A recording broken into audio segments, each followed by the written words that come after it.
The iPhone 12 Pro Max is the best iPhone ever. I'll tell you why.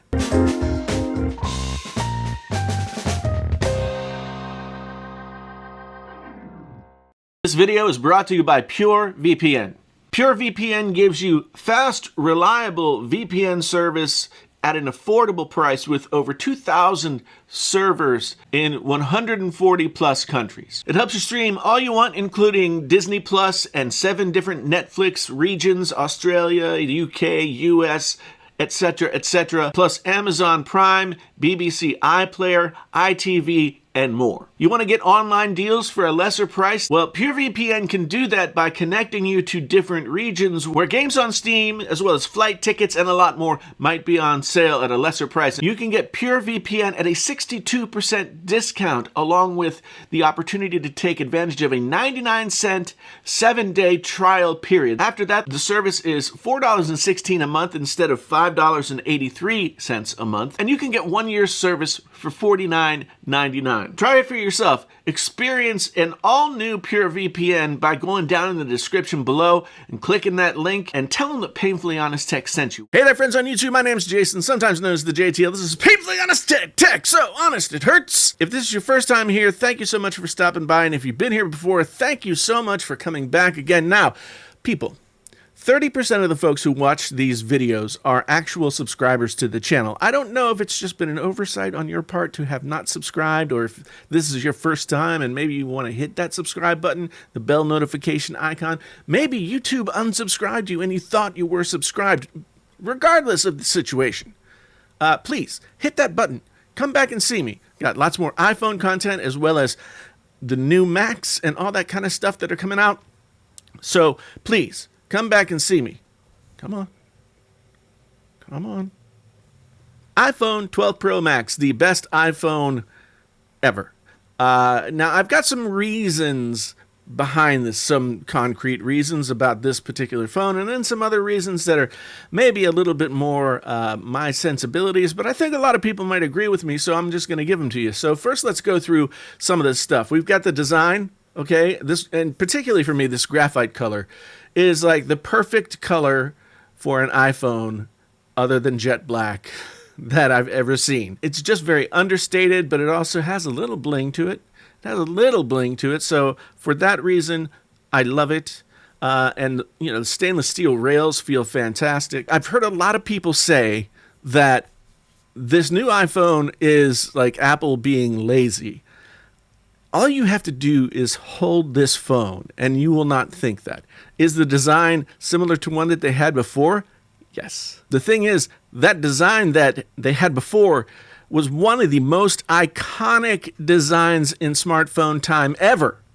Ever. I mean, that was the best looking phone. The iPhone 4, the iPhone 5, the 5S, etc., the SE, the first one. The design of that phone called back to like Leica cameras of the past, and it just had a lot of nuance to it.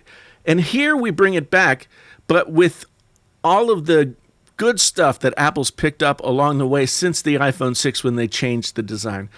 So this thing is, like, to me, the absolute perfection of Apple's design philosophy. And while I liked the iPhone 12 and the iPhone 12 Pro, they just didn't feel quite right.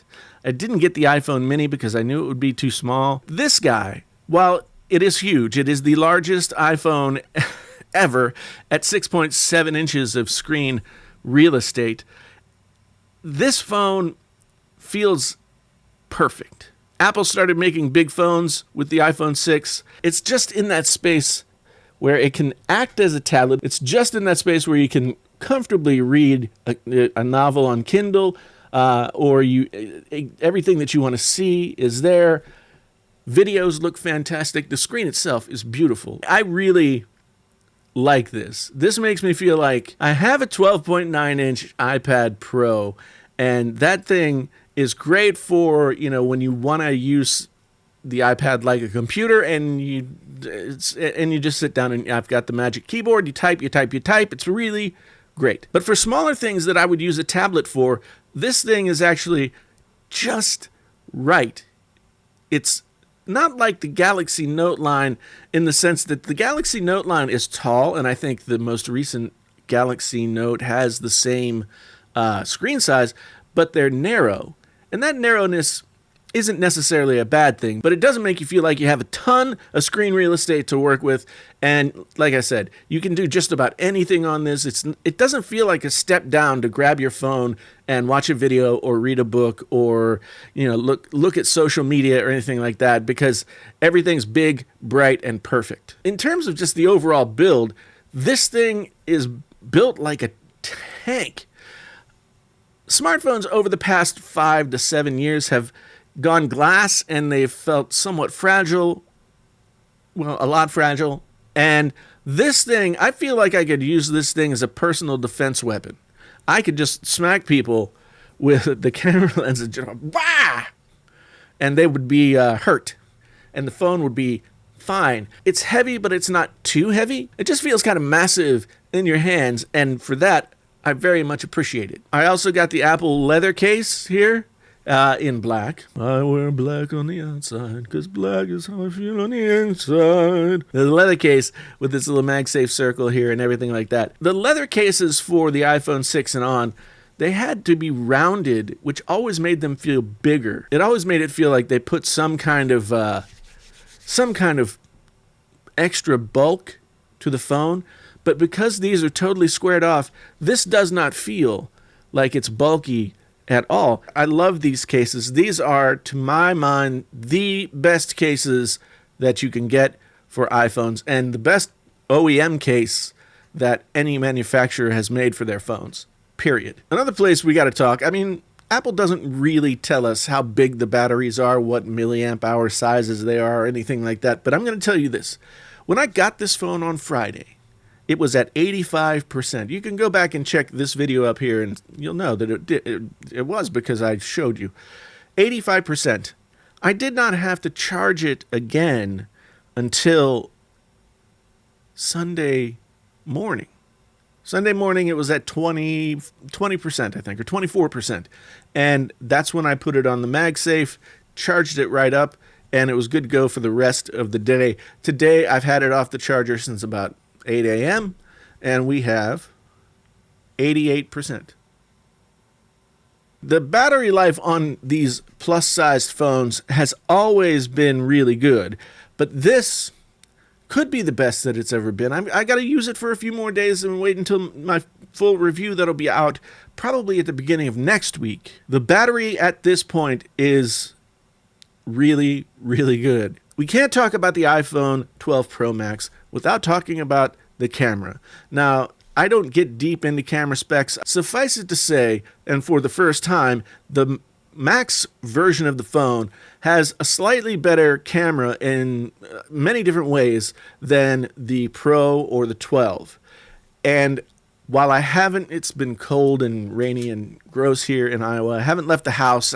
I'm going to take some pictures, but I'll put some low light pictures up here and a selfie that you can see from the front facing camera, so you can get an idea of what the camera kind of can do. And then I'm going to go out and do what every tech YouTuber does and take pictures of trees or buildings. And then I'll come back with more camera stuff and my own feelings about how to use it.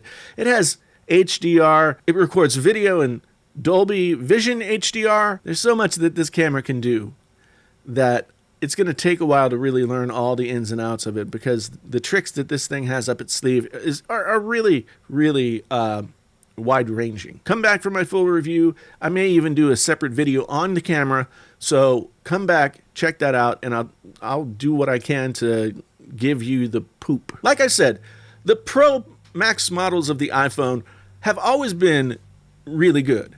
I've always enjoyed using them. I've always thought that the extra screen real estate was worth it to have. And something about this phone makes it even better. I hold this phone and I feel like it can be a tool. Maybe even deserve the title of pro. I mean, pro is really just like, are you a professional and do you use this for your job? That's really what pro means. That argument is always a little much ado about nothing, really, because, you know, they call it pro for marketing purposes. This is called a Pro Max because Pro means better, and it's just marketing. But this phone's camera has the potential to actually potentially replace a professional or, prosumer camera. It has the potential. In fact, I might film a video here over the next week and use this instead of my regular camera rig, and let's just see. Can you pick it out? You'll have to watch the rest of the videos to see which one it is. I've got a few more coming out. I've got the new MacBook Pro 13-inch coming tomorrow, and if the shipping can be trusted, on the 20th, I have the Mac Mini coming. So there'll be tons of Apple-related videos on this channel this week and beyond. Again, this iPhone 12 Pro Max is the best iPhone ever. I have held all the iPhones, I have used all the iPhones, and this one is the first one where immediately after picking it up, and this is a few days later, so the new car smell has worn off. This is a few days later. Every time I pick it up, it feels just right somehow. And that's saying something, since Apple has been so good with making really solid phones year after year after year after year. This thing is just one notch above. If I were to rank the top 3 iPhones, I would say the iPhone 5S, the iPhone 7 Plus with the jet black finish or even the matte black finish, and then this. Nah, you could throw the iPhone 10 in there as well for a consolation prize, because I did really like that design.